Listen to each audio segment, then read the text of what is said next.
前2天见到上小学的侄子，不停地盘一条手串，我还笑话他，小小年纪就老气横秋，不如文玩圈了。他说他们同学人手一串，好玩又解压，一串10块钱，虽然会让你饿闪一顿，但也能让你成为校园社交新宠。这让我想起我上小学那会儿，总是把早饭钱攒下来买溜溜球、四驱车，每天饿着肚子也挡不住我骄傲的步伐。刚上班的时候，虽然1个月就3000块钱，也不顾后果的买上学想买但不敢买的东西，导致我上班比上学还穷。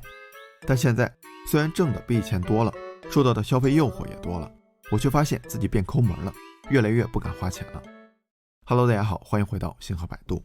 今天我想跟大家聊聊，为什么在消费决策上我开始低配生活。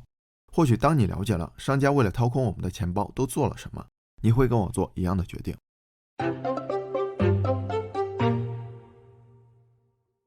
对于商家来说，有需求就有市场，没有需求也可以创造需求，打开市场。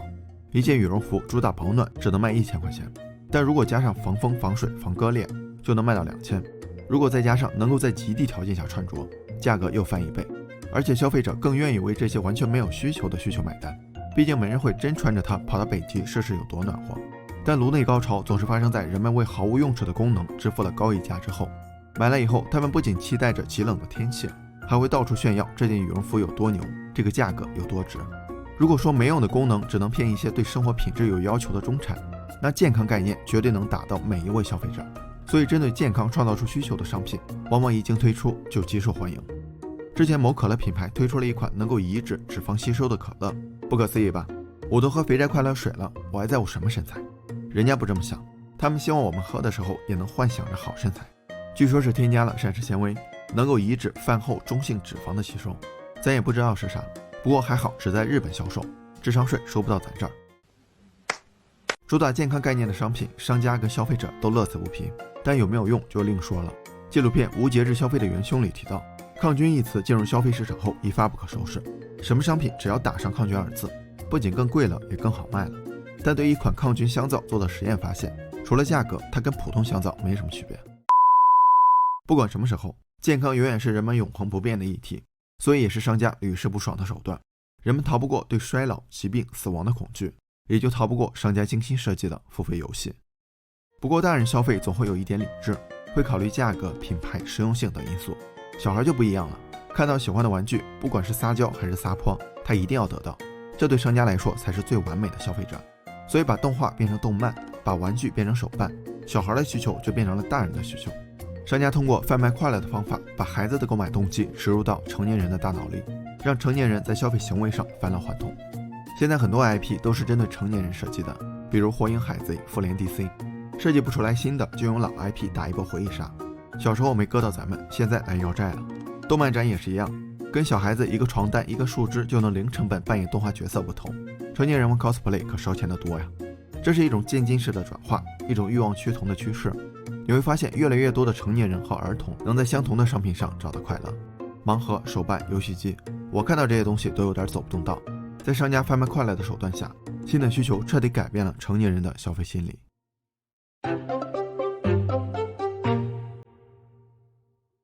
社会学家齐格蒙特·鲍曼把当下定义为消费者社会，就是说谁能在过剩的商品中任意挑选、不断购买，谁就能得到社会的尊重，而且消费的越多，他的社会地位就越高，也就越幸福。我们也能发现，现在人们普遍通过我拥有什么、我能买得起什么这些消费行为来定义自己的生活方式和社会地位。人们会觉得只能买100块的衣服，我就是个穷屌丝；买了1000块的衣服，我就是个小中产了。而当我买得起1万块的衣服，我就跨越到了富裕阶层。这是商家最喜欢看到的，他们的商品在设计、营销、定位上已经给消费者分了3六9等。奢侈品高端、中端、低端，不同等级的消费品对应着不同等级的消费者。他们还希望以此形成一条鄙视链，这样的话，下层的消费者才有动力向上层跃迁。这也是为什么一些月薪5000的白领宁愿吃半年泡面也要买2万块的包。不过高端商品跟奢侈品之间的距离还是比较大，而且不是所有白领都愿意付出吃半年泡面的代价。为了不只收割富人的钱，商家把层级再次细分，在高端与奢侈之间又加了一层轻奢。这样一来，普通白领稍微努力一下也能触碰到将奢为奢的轻奢品，他们的品味被抬高的同时，消费欲望也被放大了。事实上，社会地位跟消费并没有强相关性，它的本质是财富总量、权力大小对社会的贡献和影响力。白领用上了奢侈品，并不代表他就高人一等。同样，富人吃路边摊穿帆布鞋，他也不会被上层圈子鄙视。当消费欲望大于消费能力的时候，商品就脱离了使用属性。我之前有个同事买了很贵的包，下雨怕淋着，坐地铁怕挤着，平时都不舍得背，倒是在朋友圈经常看到他假装无心的露出大牌 logo 的生活照。我始终觉得，如果我买了一件商品但不用，要么是他配不上我，要么是我配不上他。之前香港媒体曝光过张曼玉的一组照片，她戴着口罩在路边的平价商店买39元的内衣和19元的拖鞋，这并不是因为她抠，更不是因为她穷。要知道，她所拥有 1.5 亿资产，其中包括5个市值加起来超9000万的蓝湾半岛。真要说原因，我觉得有些人是回归消费本质，不需要依靠商品来标榜什么。买得起但我不想买，跟买不起我硬要买，是两种截然不同的消费态度。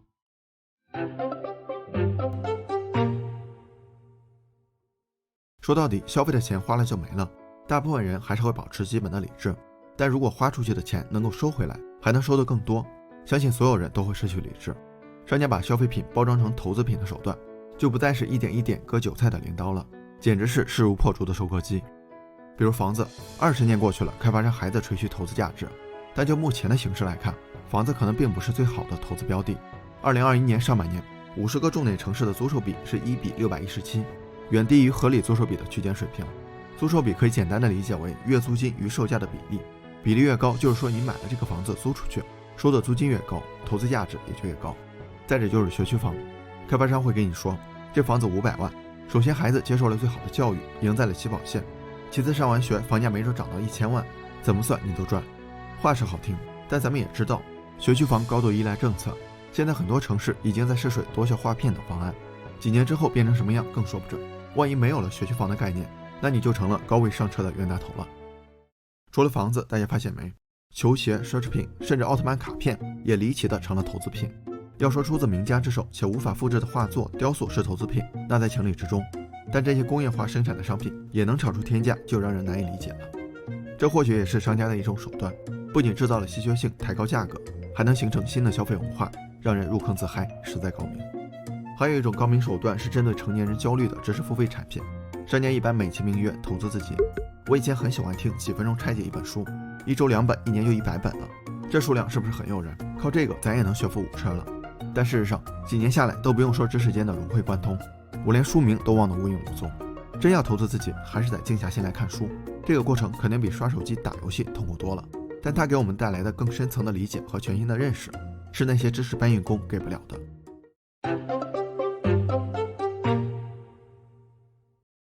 之前咱们提到一个案例，美国利弗莫尔市第6消费站的一个白炽灯，用了119年还在发光发热，但这个灯泡的生产厂商因为产品质量太好，接不到新订单倒闭了。于是在上世纪20年代，照明公司欧司朗联合几家电气公司巨头签署了一个协议，决定把灯泡的使用寿命缩短到1000小时，任何违反约定的公司都会受到全球性的处罚。他们明面上说寿命长的灯泡比较暗，看似为消费者着想，其实只是为了多赚钱。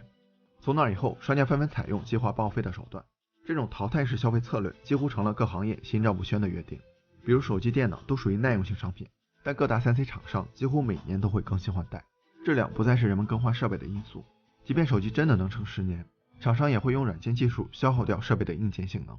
你要想玩新游戏、升级新系统，对不起，您的设备不支持，买新的吧。还有的商品做得更绝，有些打印机的墨盒里带有计数器，一旦使用次数达到了，就提醒你该换墨盒了。搞笑的是，当你把计数器的数字重置一下，墨盒又能用了，重复使用3次都没有问题。除了改变商品的固有属性，强制提高购买频率之外，更多商家采用了比较温柔的手段，他们不断的推出新品，或者跟别的品牌联名。当商品跟时尚、潮流、情怀联系上，使用属性就被弱化了。一件衣服明明可以穿5-6年，但第2年就不流行了，这就导致了很多人衣柜里全是衣服，却还是觉得没衣服穿。